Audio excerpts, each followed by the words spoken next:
আজান শোনার পরে যদি মসজিদের কাতারে কেউ ঢুকে নেয় যায়, তাহলে জানতে হবে ওর উজু আছে। আর আজান শোনার পর যদি কেউ বাথরুমে আর আপনার কিনা কলের কাছে যায়, তাহলে জানতে হবে উজু নাই। অতএব যখন হিসাব হবে তো তখন হবে, হিসাব যখন শুরু হবে তখন হবে।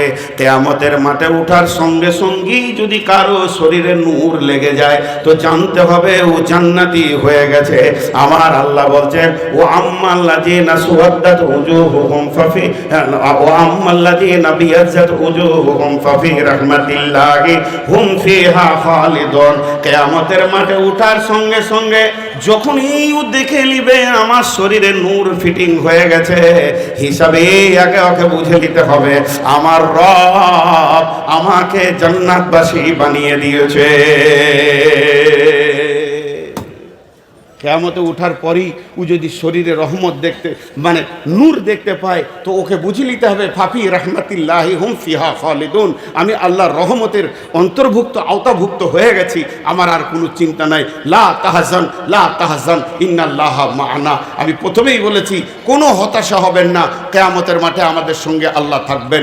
কোনো হতাশা হবেন না, কিয়ামতের মাঠে আমাদের সঙ্গে কে থাকবেন?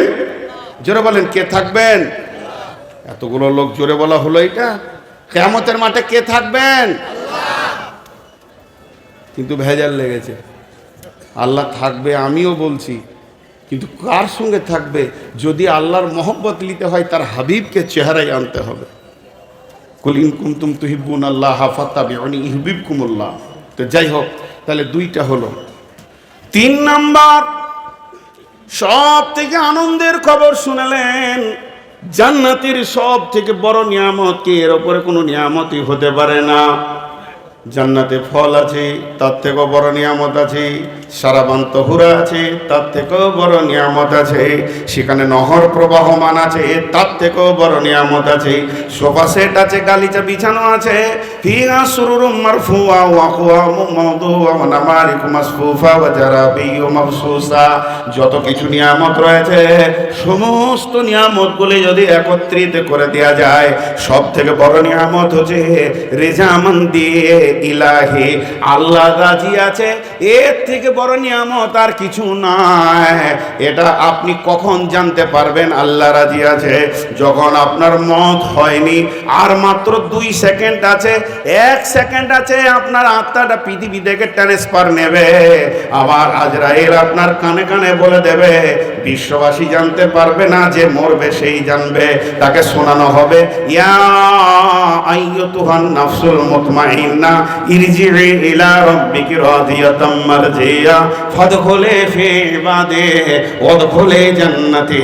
জান্নাতের শেষ নিয়ামতটা পৃথিবীতে ঘোষিত দেওয়া হবে।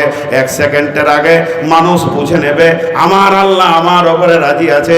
তখনই সে বুঝে নেবে আমার কবর হাসর ফুলসেরা, আর কোনো জায়গায় টেনশন নাই।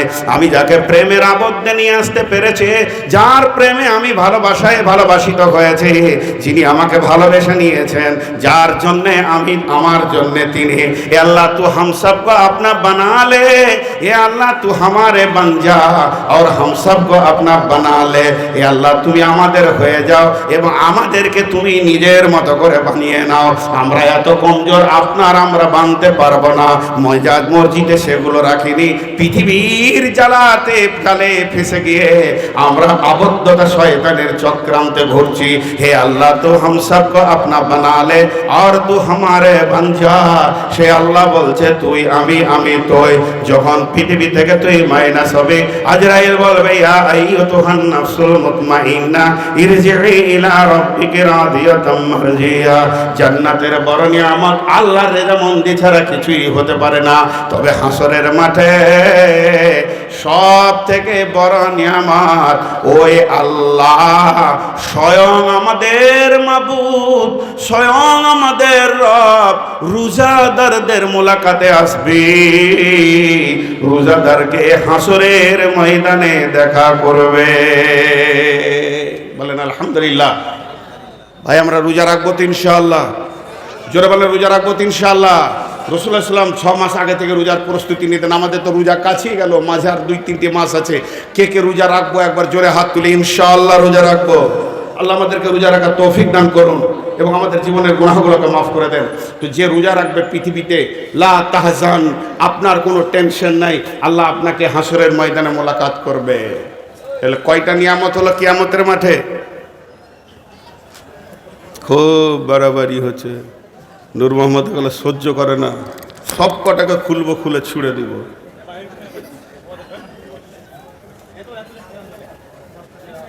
দেখো খালি আমাকে বিরক্ত। হ্যাঁ পা, মানুষ মুখস্থ বিদ্যা চালাইছি, কোথাও ভুল করে দেবো এখন। কতক্ষণ আমার 8টা থেকে 10টা বলেছিল, 10টা হ্যাঁ কি করে শুনে? 8টা থেকে 10টা আমার তো দুটো ট্যাবলেট আপনার সামনেই খেলাম, দম রাখা যেছে না। তাহলে কয়টা হলো? 3টে হলো। ওই জন্য আমি আজকের বক্তব্য রাখছি, বিষয়টা হচ্ছে লা তাহজান, হতাশা হবেন না। কিয়ামতের মাঠে কোনো চিন্তা নেই, আমার রব আমার সঙ্গে থাকবে। পৃথিবীতে খালি একটা চিন্তা করেলেন যে রবকে সাথে রাখবো, আর রবকে সাথে রাখতে গেলে, আচ্ছা একটা কথা বলি, যে এয়ারপোর্টে যারা গিয়েছেন, এখন অনেক রেলওয়ে স্টেশনে আছে, দেখবেন একটা গেট আছে, গেট, ওই গেটে কম্পিউটার দিয়ে গোটা গেটটাকে সাজানো আছে, বুঝছেন? আর কম্পিউটারে লোড করা আছে কোন কোন মাল এদিকে পার করা যাবে না। এবার ওই মাল যদি আপনার বডিতে থাকে, তখন ওই গেটটা tick tick tick tick tick tick করবে, বলবে নিয়ে যেছে মাল আর কি, আপনাকে পুলিশ ধরে চেক করে মালটা বের করবে। আর যদি আপনার কাছে সেই মাল না থাকে, তো বলবে টিক, লম্বা করে টেনে দেবে একবার, তো তখন পুলিশ বুঝবে এর কাছে কিছু নাই, পার হয়ে যা। তো ওইগুলো লোড করা আছে। তো এখন বুঝানোর জন্য একটা কথা বলছি, যে এইখানে একটা গেট করা হবে, যে গেটটাতে লোড করা থাকবে যে রসুলের সুন্নত পরিপূর্ণ যে মানে সে পার হয়ে যাবে, আর যে মানে না সে আটকে যাবে। কটা পার হব আমরা? তো এখানেই যদি না পার হতে পারি, তাহলে ওখানে কি হবে? আল্লাহর ভালোবাসা লিব। জি, আমাদের মুখের দাবি ঠিক আছে, কিন্তু কাজ খারাপ, বুঝেছেন? একজনে যাবে দোমোহনাতে, গিয়ে বসে আছে, ডালখোলায় বসে আছে স্টেশনে, তোকে জিজ্ঞেস করছি কোথায় যাবেন, বলছে শিলিগুড়ি যাবো। কিন্তু বসে আছে, শিলিগুড়ি যাবে ও ট্রেনে চেপে, আর ট্রেনটা এসেছে মালদা যাওয়ার, তো ও বসে গেছে মালদার ট্রেনে। তোকে বলছি যে নাম মালদা যাবে, যে বলছে না আমি মুখে তো বলছি শিলিগুড়ি শিলিগুড়ি শিলিগুড়ি। কোথায় যাবে ও? জোরে বলেন, যাবে কোথাও? পুরো বডিটা আছে মালদার ট্রেনে, আর মুখে বলছে শিলিগুড়ি। পৌঁছাইতে পারবে? তো আপনার আমার জিন্দেগি আছে বেইমানি জায়গায়, আর মুখের দাবি আল্লাহর কাছে থাকবো, রসুলের কাছে থাকবো, হবে না। মাল ওই দিকেই টানবে, মাল ওই দিকেই টানবে, মুখের দাবিতে হবে না, হতে হবে কাজের ময়দানে।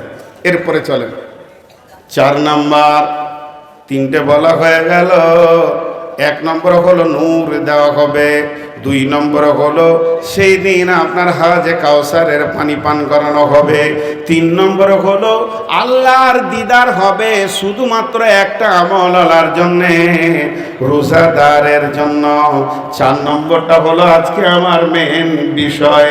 আল্লাহ তাবারক ওয়া তাআলা রাসূল বলছেন, হযরত আবু হুরায়রা বর্ণনা করছেন, ওয়া আবি হুরায়রা রাদিয়াল্লাহু তাআলা আনহু قال قال رسول الله صلى الله عليه وسلم سبعة يظلهم الله في ظله يوم لا ظل إلا ظله। এমন একটা দিন আসবে, কঠিন কিয়ামতের দিনে, একটা তিনও দানা থাকবে না, ঘাস থাকবে না, পাহাড় পর্বত থাকবে না, যে সেখানে কোনো ছায়া হবে, এমন কোনো প্যান্ডেল থাকবে না, থাকবে না সেখানে বাড়ি ঘর, সামান্য একটা গামছা থাকবে না যে মাথাতে এইভাবে একটু রোদের সময় নিয়ে নিব। কারণ সেটা এমন একটা জিনিস, সেই দিন খালি তা করবে, জমিনটা তামার মতো জ্বলতে থাকবে। আল্লাহর কুদরতের সূর্য সেদিন তাপ ছাড়বে, তারপরও আলো থাকবে না।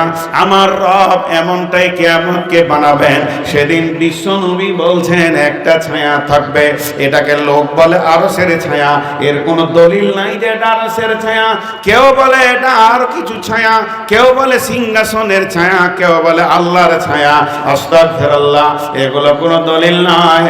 আমার রব এটা সেদিন নতুন করে একটা ছায়া বানাবেন, তার মহব্বতের ব্যক্তি এগুলোকে এখানে আনার জন্যে, সেই ছায়াটা আমার রব বানাবেন। এটাকে বোঝানোর জন্যে কোন মুফাসসির বলেছেন রহমতের ছায়া। কারণ আল্লাহর দয়া রহমত যদি না হতো তাহলে ছায়াটা হতো না। ওই ছায়াতে থাকবে কে? ওই ছায়াতে কোনো গরু ছাগল থাকবে না। লা তাহজান, চিন্তা করিয়েন না। ওই ছায়াতে আল্লাহ আপনাকে দেবেন, আমাকে দেবেন, বিশ্ববাসীকে দেবেন, মুমিনকে দেবেন, মুমিনাকে দেবেন। বন্ধুরা আমার,